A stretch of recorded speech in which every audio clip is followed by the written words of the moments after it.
जोरी के। बोली तोरी मीठी लागे मिश्री खोराए, मुस्की ढारे धीर से अंतस में समाए। मोहि डारे मोला राजा नैना जोरी के, ओ संगी रे मोहि डारे नैना जोरी के, ओ संगी रे मोहि डारे नैना जोरी के।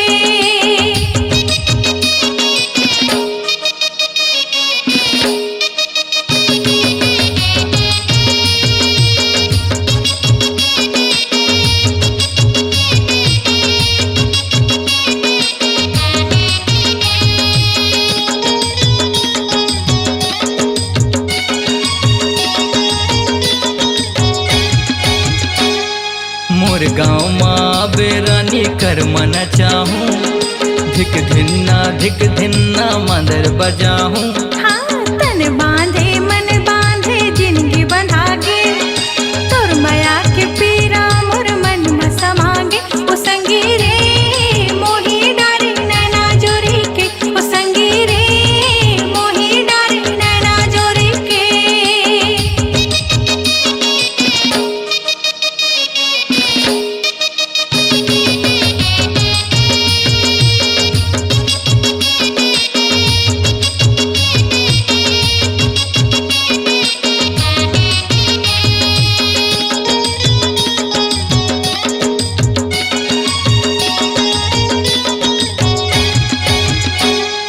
अंग माँ तोर मोर नाव के हरदी रंगाहूँ, फागुन माँ तोर घर बारात ले आहूँ।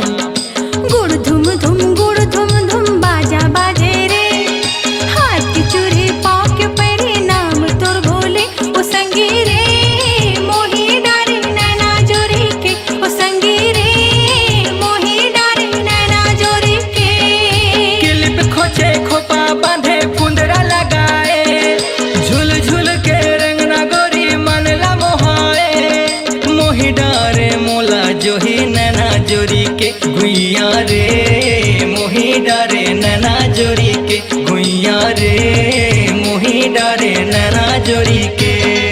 बोली तोरी मीठी लागे मिश्री खोराए, मुस्की ढारे धीर से अंतस में समाए।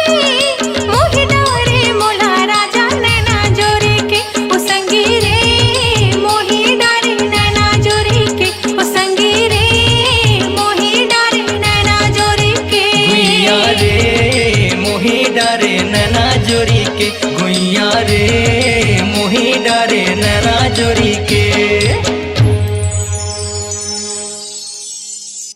अपनी आवाज को दीजिए एक नया मुकाम। डिजिटल रिकॉर्डिंग की दुनिया का जाना पहचाना नाम स्वरांजलि, जहां गूंजती हैं ध्वनियां अपनी माटी की सौंधी सुगंध के साथ। छत्तीसगढ़ी संगीत के विविध रंग जो पहुंचाते हैं पूरे प्रदेश में डिजिटल रिकॉर्डिंग के संग। स्वरांजलि स्टूडियो, नेमी चंद गली नंबर 2, गंजपारा, रायपुर।